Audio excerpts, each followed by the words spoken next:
Boy, that sounds like a simple question, but it's really quite a complicated one.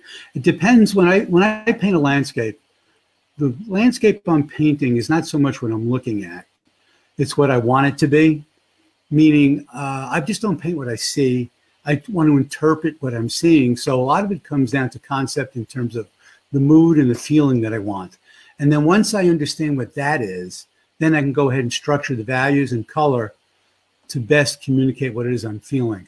So that may come through pencil sketches and then doing some value studies and trying to work that out.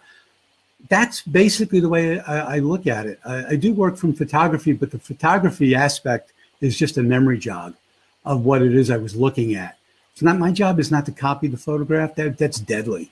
So for me, it's interpreting what I'm looking at. Yeah, I agree. Okay.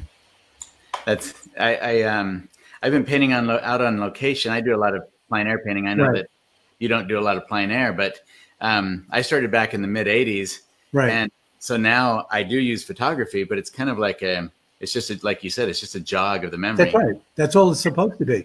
Whether you paint from life or paint from a photograph, your obligation is to the painting, not to the scene. You know, the scene is to be something you interpret.